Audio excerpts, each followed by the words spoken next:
guys, what's up and welcome back to my channel. If you're new here, my name is Crystal and this is Bond Book Reviews, where we put out weekly bookish content on Wednesday evenings to get you through your hump day and on Friday mornings to start your weekend right.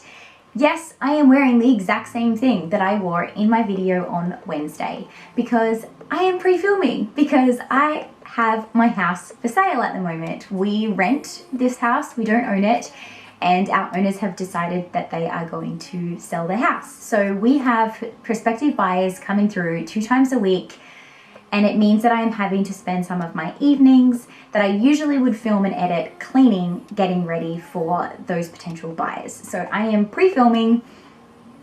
Ta-da! This is what you get. My life is chaotic at the moment, so here I am in my tracky pants, in my baggy clothes, pre-filming, my hair a mess, no makeup. But I try and be real with you guys, and this is exactly what my life is like at the moment. So apologies that I am in the same outfit, but we are talking about something different today. Today we are going to be doing the mid-year book freakout tag.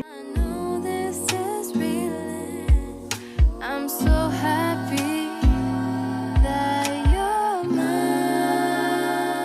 So this is my first year on BookTube, but it is officially halfway through the year. And I just decided it would be fun to do this for the first time, and then hopefully I can continue the trend in future years. This is a popular book tag that a lot of people on the BookTube community do. The questions will be down below. So let's jump into the questions and see how I'm going halfway through the year of 2021. Like, what the fuck? How is it already halfway through the year? So question 1 is, how many books have you read so far this year? So my answer is 59 books. I have read 59 books. So I am about 5 books behind on my reading goal for the year of 2021. But I feel like I am going to catch up on that when I do this month. I'm doing Whatever You Want-a-thon. And in November, I'm going to be doing Gav's middle grade readathon. So that will definitely help me catch up. I always feel like I read more in months when I'm doing readathons. So fingers crossed I can catch up and reach my goal of 150 for the year. So question number 2 is, what is the best book you've read so far in 2020?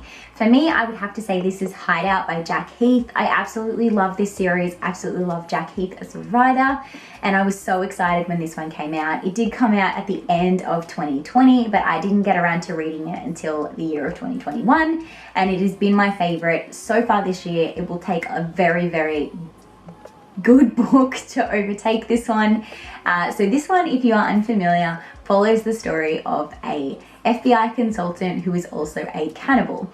Now he works with the FBI to catch criminals, and his reward if he catches the criminal is that he gets a death row inmate to consume.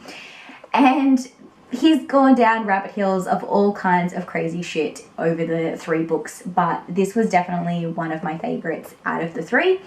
Obviously, the first one was a massive roller coaster ride, but this one, you really got to get to know him as a character, and some of the other characters were like looked upon a little bit further as well. And I've been left with a massive cliffhanger, so I cannot wait until 2022 when Jack Heath finally releases the next one in this series. Question number 3 is, what was your most disappointing read so far this year?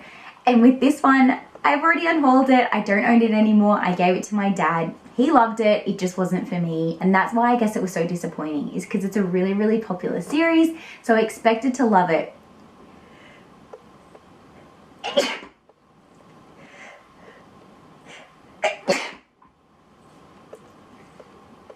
Excuse me. It was a really popular series, so I expected to love it.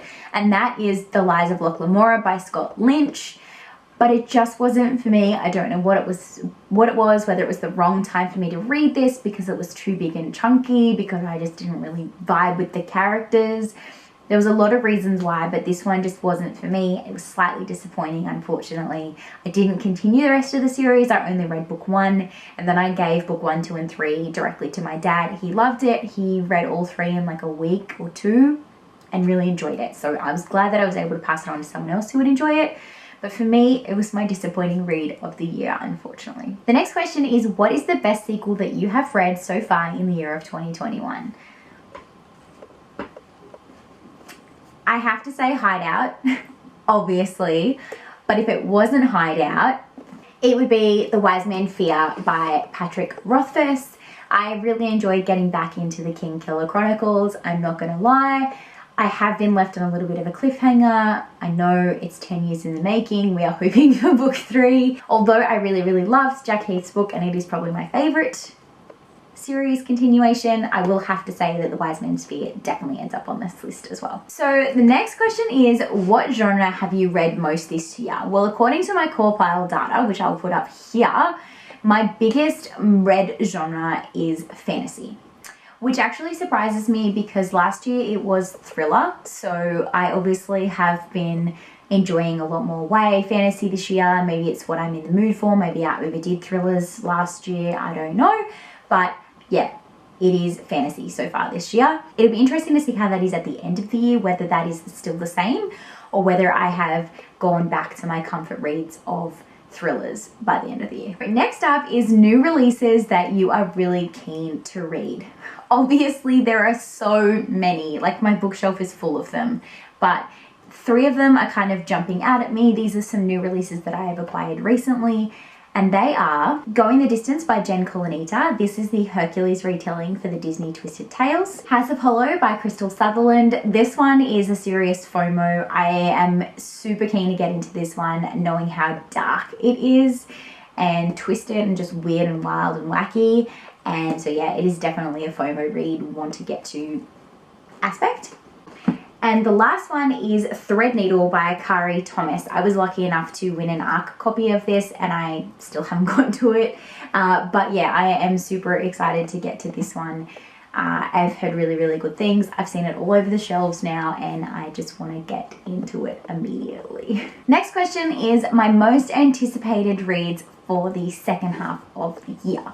Well, you will have to keep an eye out for my RTHF episodes. I will continue to talk about some of my upcoming excited releases in the month of June, July and August, as well as I'll probably continue this for September, October, November. But for now, the one that stands out for me the most in this list is The Highland Fling by Megan Quinn.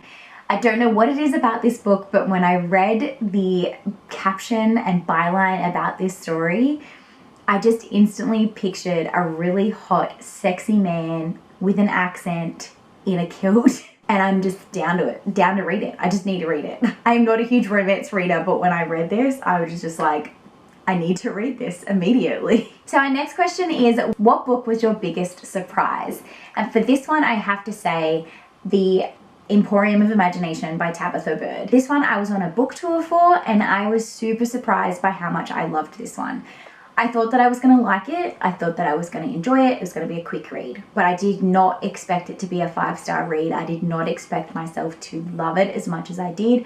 I didn't expect it to make me be emotional and cry and just want to reread as soon as I finished. It was such a good read and it was such a total surprise to me because I was not expecting it to be the 5-star read that it ended up being. So definitely my biggest surprise. If you're unfamiliar with the Emporium of Imagination, it has the ability to take people to amazing places. You can use phones to call loved ones that are no longer with you, or you can touch magical items that make you relive memories with loved ones that are no longer with you. And the custodian of this store is due to die, and he needs to find a new custodian for the store. And there are various people that are within this small town that he has to go through their grief process with to determine who is the right custodian for the job. And it just will hug your heart, break your heart, and make you go through your own grieving process all in one. And it is not a huge read, like it is a fairly simple read to get through. It just has so much in here, and the way that Tabitha Bird writes just...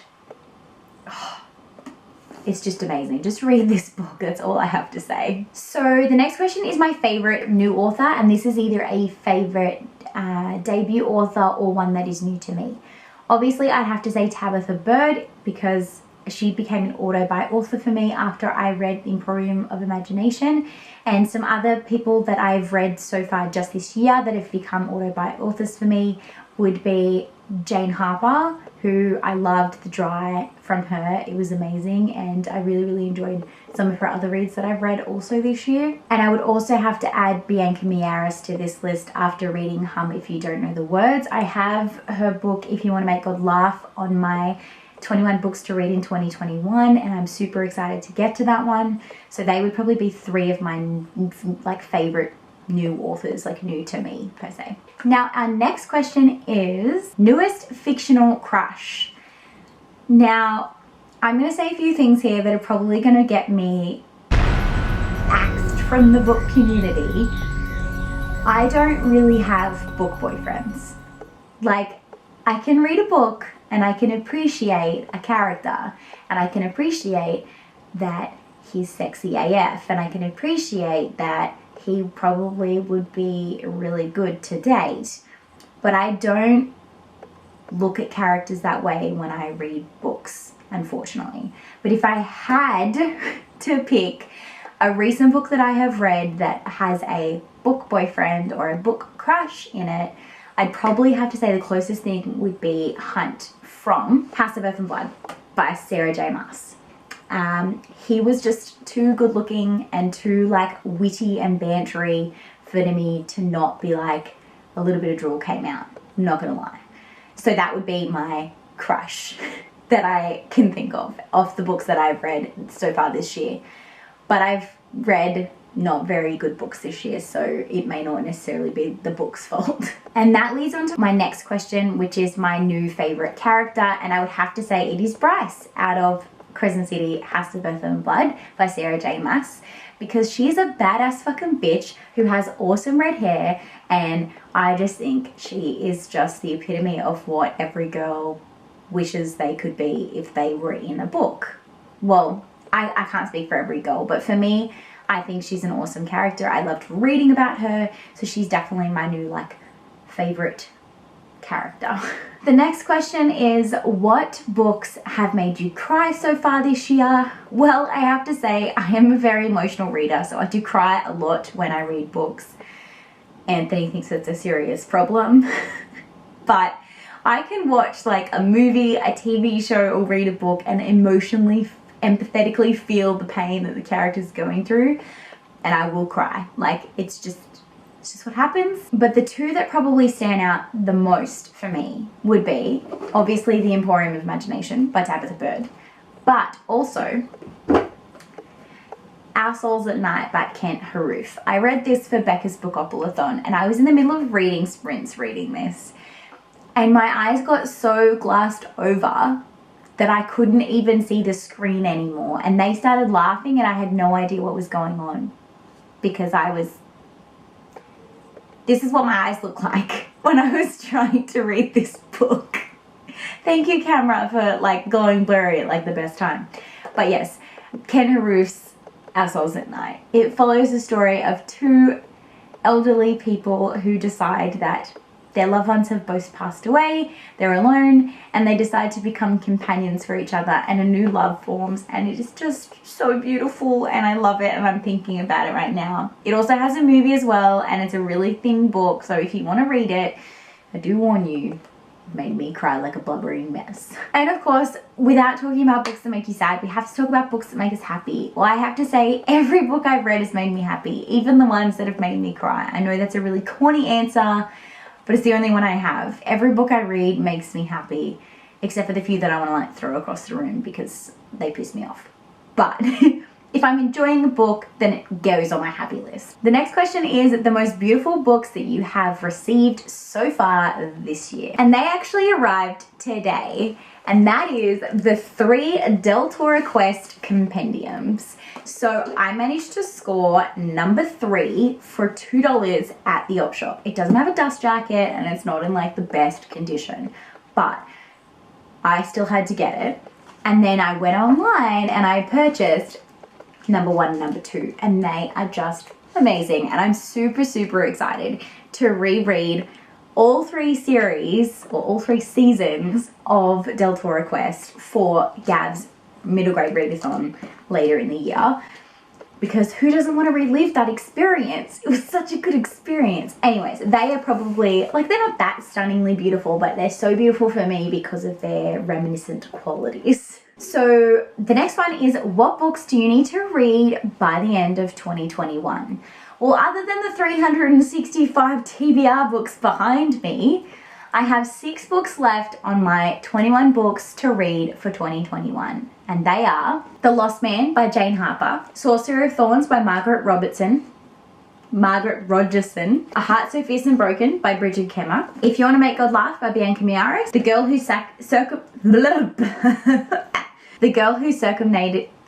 Circumnavigated Fairyland in the Ship of Her Own Making by Catherine M. Valenti, and The Girl Who Speaks Bear by Sophie Anderson. Now, the next question is really hard for me to answer. Your favorite video or post you've done so far this year. And this one's really, really hard for me to answer. Like, obviously I love creating content for you guys, but my favorite videos will be my pick pong videos. I have so much fun filming my TBR every month, playing pick pong for you guys. But if it wasn't my pick pong videos, it would probably have to be the new series that I've released, THF, which I put out every Wednesday, talking about some upcoming books that I'm really, really excited about. That one has been so fun for me because it's been bringing new books to my attention that I probably wouldn't have known about if I wasn't like creating the list for that series. And then my final question, which is again really hard to answer because I feel like I'm going to miss some people, is my favorite book community members. So obviously, as I have probably said before, I came to BookTube from Bookstagram, which is Instagram book world, and I have so many favorites over there that I absolutely love and adore and talk to on the daily. I'm really, really new to the BookTube community, so I haven't created a lot of like big friendships with people yet, but I do have some really favorite booktubers that I aspire to be like and that have inspired me to create my channel. And they would be Gav from How to Train Your Gavin, as well as Beck from Becca and the Books, Jade from JD Ray Reads, as well as Maddie from Book Browsing Blog, as well as so many more. I love Paige from Pages with Pages. She's one of my Australian booktubers that has been absolutely amazing in supporting me and teaching me the ways of so many things. And I am definitely trying to find some more Aussie booktubers. So if you know any Australian booktubers, send them my way because I want more Aussie friends. All the booktubers that I follow are either from the UK or America, so I need to find some more Aussies. So yeah. Anyways, thank you so much for tuning in. Make sure you give this video a big thumbs up, subscribe so you get notifications when I put new videos out every week on Wednesdays and Fridays. And until next time guys, thanks so much for watching and happy reading.